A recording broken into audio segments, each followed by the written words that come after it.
My terminally ill ex-wife wants me to accompany her in her final days after cheating on me, but now not even her parents want her ashes. My ex-wife Danica and I have known each other since we were kids. We grew up in the same neighborhood, went to the same school, and were together for almost 20 years, married for 12 of them. We never had kids, even though we tried.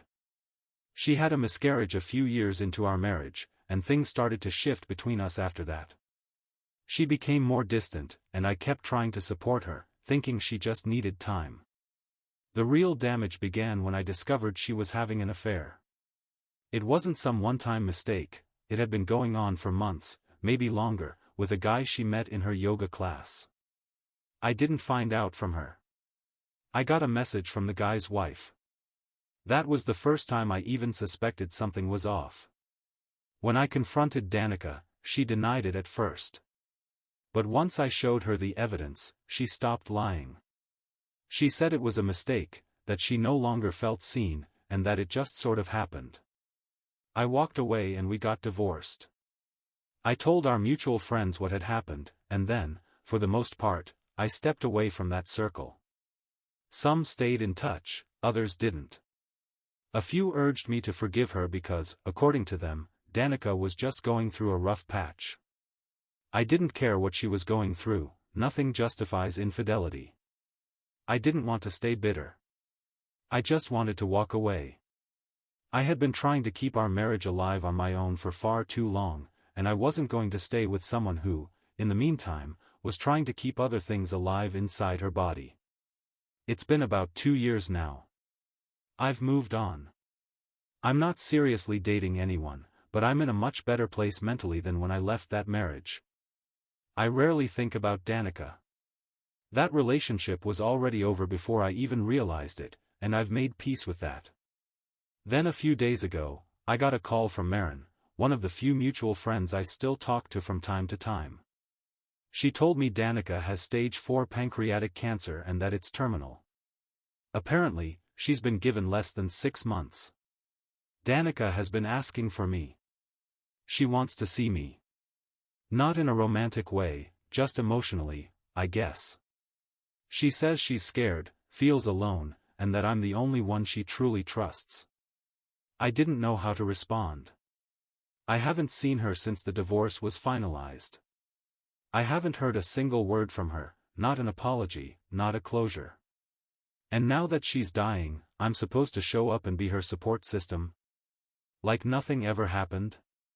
Marin says she's not asking for much. Just some presence, someone who knows her and can be there in her final stretch. Apparently, Danica told her I always felt like her safe place, even after we separated. That left me confused.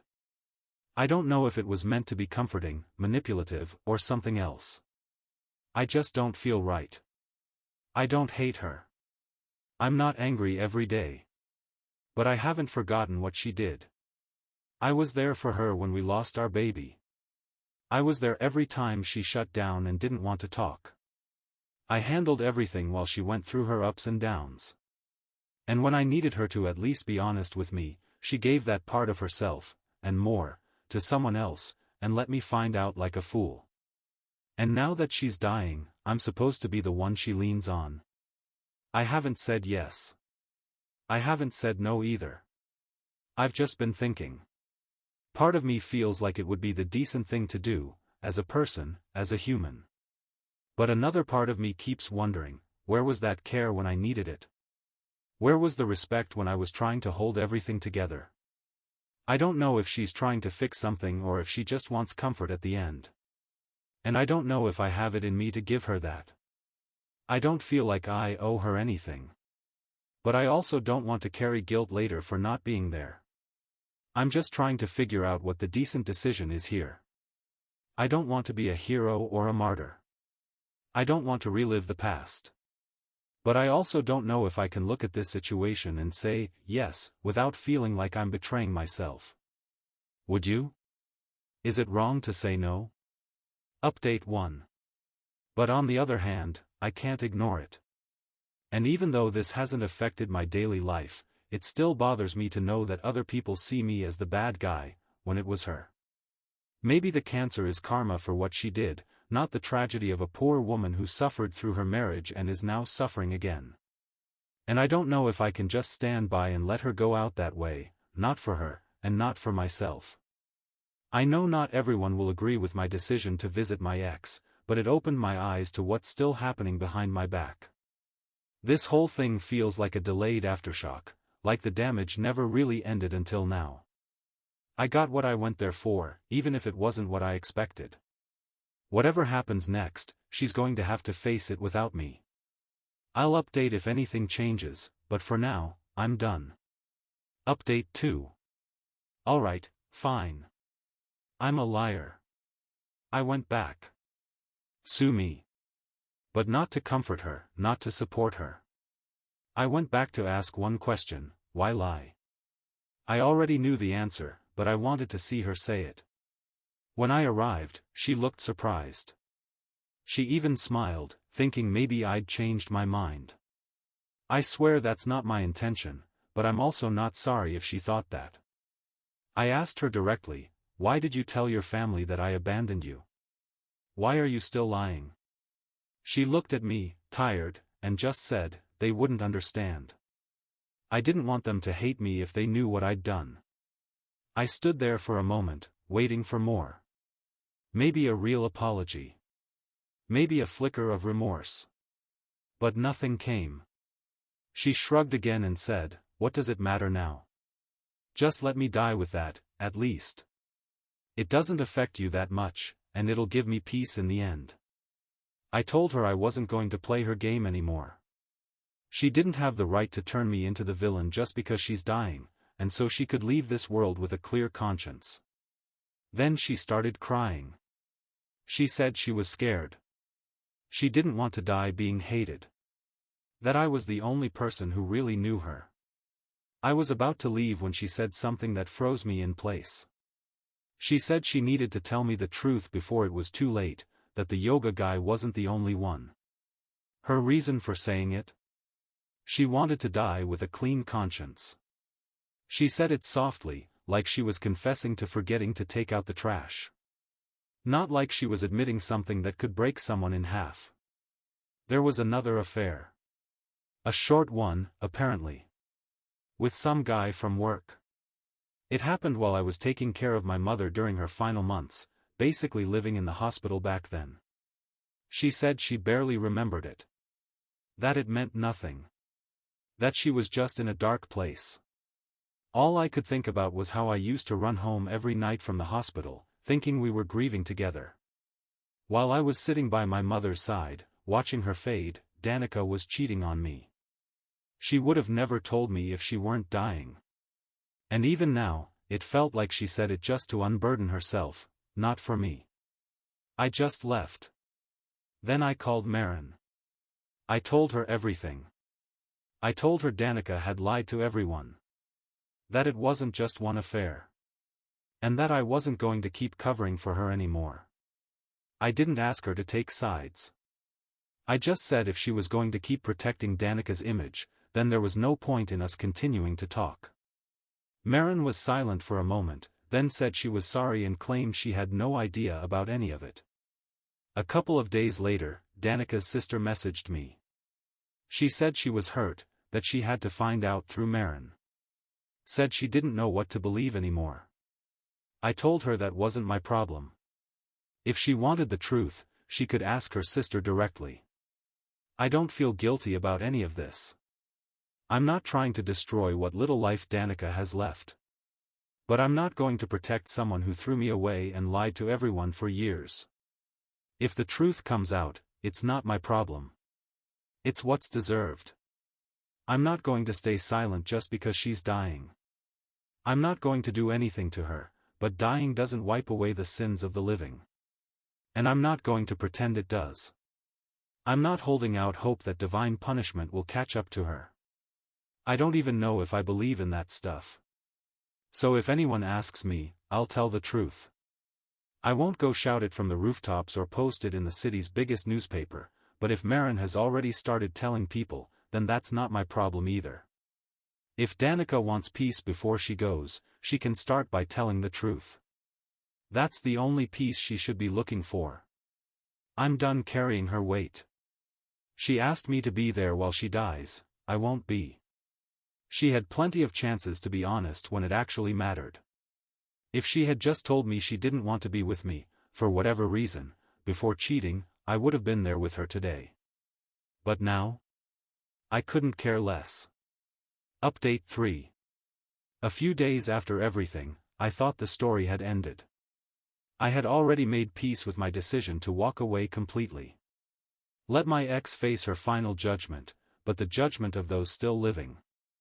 I wasn't out there broadcasting the truth, but I did tell it to people who asked or who mattered to me. Among them were people who had believed the version she had sold, and they came to me because now there was a new version that didn't quite match. Then one day, a padded envelope showed up in my mailbox. No return address. But I knew it was from her the moment I saw the handwriting. I hesitated. Stood there for about 10 minutes, envelope in hand, debating whether to throw it away. Curiosity won in the end. I needed to know what she wanted now. Inside was a short note, just a few lines. It said she was sorry for not telling me everything sooner and that she hoped things might make more sense now. And there was a USB drive. I almost didn't plug it in. But I did.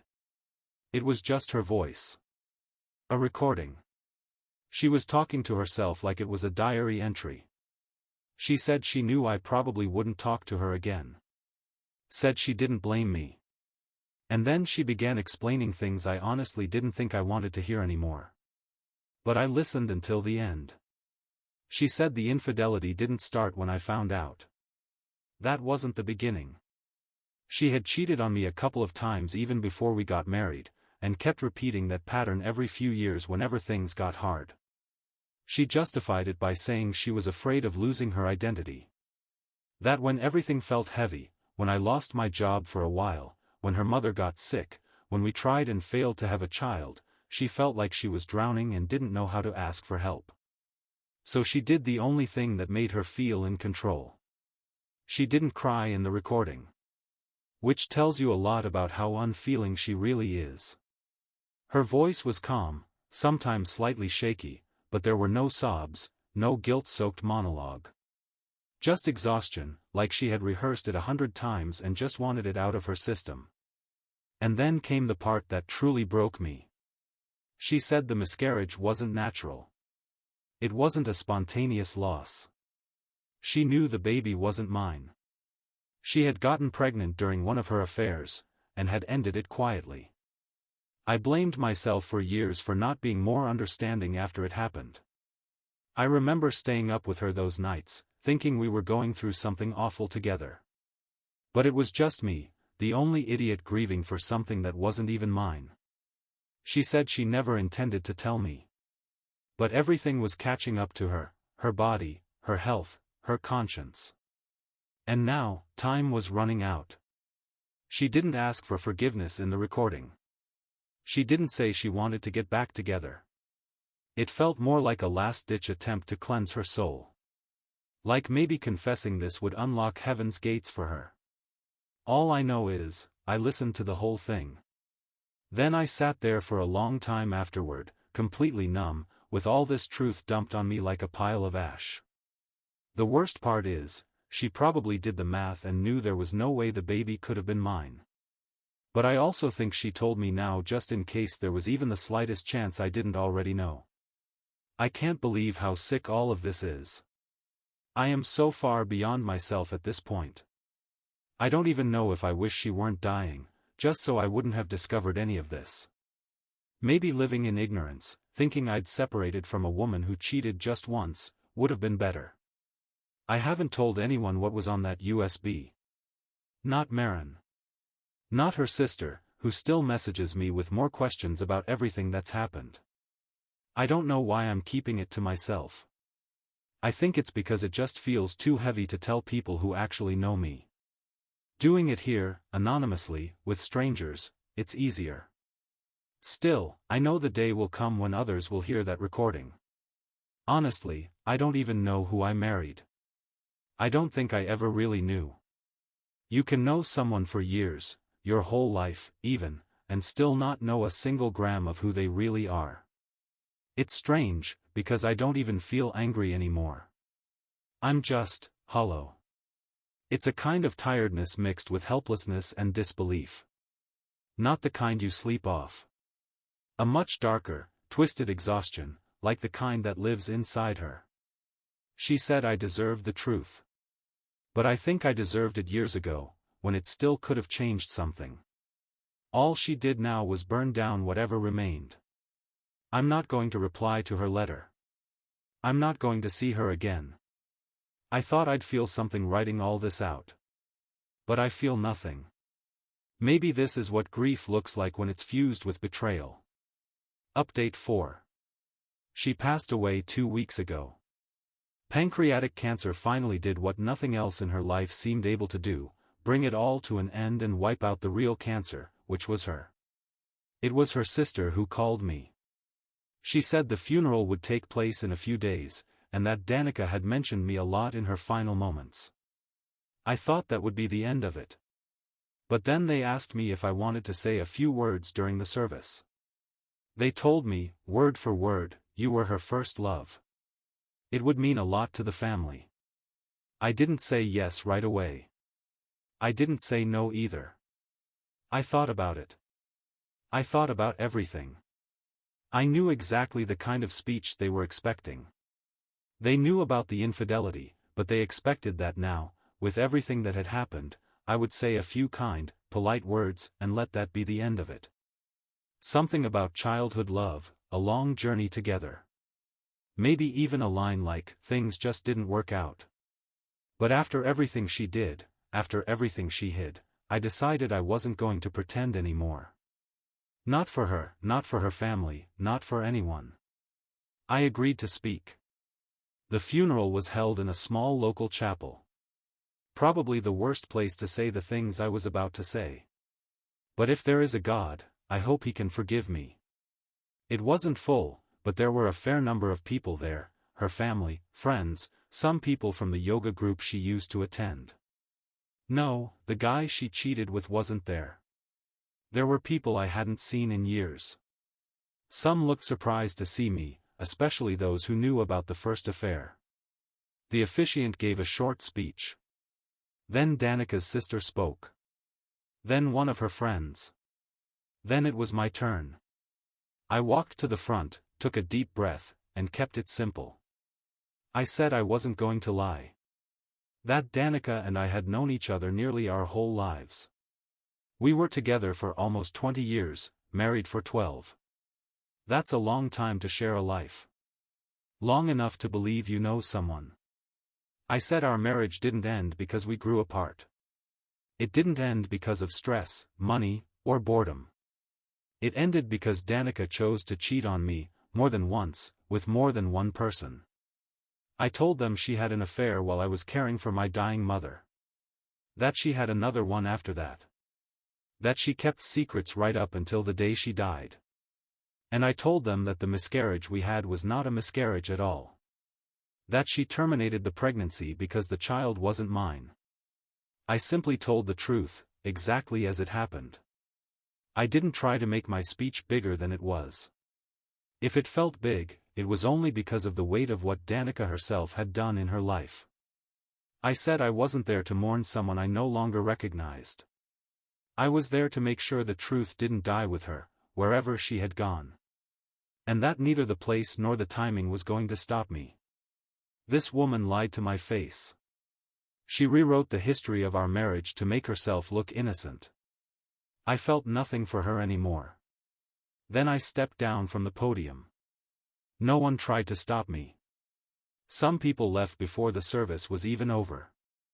Others just stared at the floor. Her sister said nothing. Neither did her friends.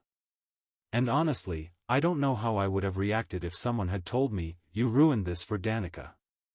I don't care if they hated me for what I said. But I wouldn't have wanted to hear that sentence. I have no regrets. She spent 2 years trying to turn me into the villain of a story where I did nothing but stay loyal to someone who didn't deserve it. She asked me to comfort her as she died, but she never did anything to earn that. Not while she was alive. Not when she got sick.